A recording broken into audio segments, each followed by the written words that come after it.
आज first year का अध्याय तीसरा हो रहा है। फर्स्ट ईयर 11th का अध्याय तीसरा। हेडिंग क्या है देखिए, समाज शास्त्र की प्रकृति तथा अध्ययन क्षेत्र, nature and scope of sociology. Nature and scope of sociology, nature and scope of sociology, nature and scope of sociology. Hindi में हेडिंग समाज शास्त्र की प्रकृति तथा अध्ययन क्षेत्र, है ना। अब हम जानेंगे समाज शास्त्र की प्रकृति, नेचर के बारे में और उसका अध्ययन क्षेत्र के बारे में। एग्जाम में आएगा, ध्यान दीजिएगा। समाज शास्त्र की प्रकृति से क्या समझते हैं, समाज शास्त्र की प्रकृति तथा अध्ययन क्षेत्र का क्या अर्थ है, अथवा समाज शास्त्र की प्रकृति तथा अध्ययन क्षेत्र की कोई परिभाषा लिखिए, अथवा समाज शास्त्र की प्रकृति एवं अध्ययन क्षेत्र की व्याख्या कीजिए। एग्जामिनर घुमा घुमा के क्वेश्चन पूछेगा। आपको ध्यान देना है कि हेडिंग क्या बोल रहा है, समाज शास्त्र का प्रकृति, नेचर और अध्ययन क्षेत्र बारे पूछ रहा है। आपको ध्यान देना है समाज शास्त्र का अध्ययन और प्रकृति, नेचर के बारे पूछा जा रहा है। आपको जो क्वेश्चन है ध्यान देना है, उसी के बारे में जवाब देना है, आंसर आपको लिखना है। नंबर मिलेगा, सॉलिड नंबर आपको मिलेगा, लेकिन आपको ध्यान देना है कि क्या बोल रहा है क्वेश्चन, क्या आंसर हमको लिखना है, दिमाग में बैठाना है आपको। और हम पढ़ा रहे हैं, समझ में नहीं आए तो हमसे पढ़िए, पूछिए कि सर समझ में नहीं। अभी यूट्यूब में पढ़ाई हो रही है, कॉलेज खुल जाएगा तो फेस टू फेस हमारी बातचीत होगी आपसे। समझ रहे हैं बात को मेरी आप? जो दिक्कत होगा हमसे मिलिएगा, और संपर्क बना के रहिएगा शिक्षक से, शिक्षिकाएं से, है ना। तो ध्यान दीजिए, समाज शास्त्र की प्रकृति। आप देखिए, सामाजिक विज्ञान है, समाज शास्त्र हर कॉलेज में हो रहा है, पूरे देश में हो रही है समाज शास्त्र की पढ़ाई। ये देन अगस्त कोम्टे की है। ये क्वेश्चन है, समाज शास्त्र के पिता किसे कहा जाता है? फादर इन सोशोलॉजी, समाज के पिता अगस्त कोम्टे को कहा जाता है। समाज शास्त्र की स्थापना कब हुई थी? समाज शास्त्र की स्थापना 1838 में हुई थी। नोट करके रखिएगा, 1838 में।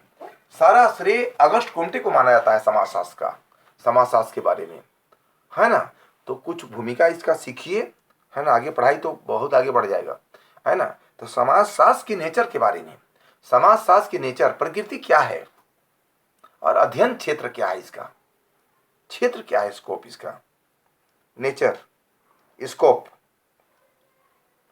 है ना। स्कोप किसी की चीज के बारे में कोई जानना चाहता है, जैसे बोलते हैं भाई समाज शास्त्र का बहुत स्कोप है। किसी चीज के बारे में हम चर्चा करते हैं, कोई चीज का, कि फला जी का बहुत भारी स्कोप है, तो हम जानेंगे समाज शास्त्र के स्कोप के बारे में, इसका क्या स्कोप है, आगे जाके भविष्य क्या है ना। बोलते हैं ना, जैसे हम बोलते हैं कि समाज शास्त्र के स्कोप बहुत अच्छा है, बहुत बड़ा है। क्यों? एक कंपटीशन का सब्जेक्ट है, बीपीएससी में, यूपीएससी में और जेपीएससी में, झारखंड पब्लिक सर्विस कमीशन में। ये मोस्ट इंपोर्टेंट पेपर है। नंबर बम्पर उठता है इससे, जो बोलते हैं लड़का लोग, नंबर बम्पर आता है इससे, बम्पर मार्क्स आता है। जैसे बम्पर लॉटरी नहीं होता है, बम्पर लॉटरी लगा हुआ है तो बम्पर मार्क्स आता है। ठेठ भाषा में बोल रहे हैं, जबरदस्त इसमें आता है मार्क्स, आपको ध्यान देना है। ये बहुत ही मजेदार सब्जेक्ट है। ये समाज के बारे, सोसाइटी के बारे, परिवार के बारे, रिलेशन के बारे, तरह तरह की इसे आप गुण सीखा जाता है। हम समाज के बिना अधूरा हैं। जब हमारी समाज है तो हमारी प्रकृति है, हम हैं, हमारा परिवार है, देश है, राज्य है, सब कुछ है। समाज से हम हर गुण सीखते हैं। समाज से गुण, अवगुण, गुण दोष, अच्छा बुरा लोग की पहचान होती है। समझिए बात को। समाज एक ऐसा कड़ी है, समाज एक ऐसा रीढ़ है कि समाज से हम सारा गुण सीखते हैं। समाज शास्त्र, जब समाज शास्त्र की स्थापना हुई, कोम्टे जी हमारे महान पुरुष ने समाज शास्त्र को एक सूत्र में बांधने का काम किया। देखिए, मेगावरम पेज का परिभाषा, समाज सामाजिक संबंधों का जाल है। किसके अनुसार? ये समाज शास्त्री मेकाइवरन पेज के अनुसार समाज सामाजिक संबंधों का जाल है जैसे मकड़ों का जाल। आप गौर करते हैं मकान में मकड़ा का जाल कैसे बनाता है। आप गौर से गंभीर कीजिए कोई चीज को, कोई वर्ड को समझिए, तब आपको पढ़ाई समझ में आएगी। ये मकड़ा की जाल जो देखिएगा घर में कोना में, किनारे देखिएगा, साइड में त्रिकोणीय कोना होता है, वहां देखिएगा मकड़ा का जाल कैसे बनाता है। तो समाज उसी का एक अंग है।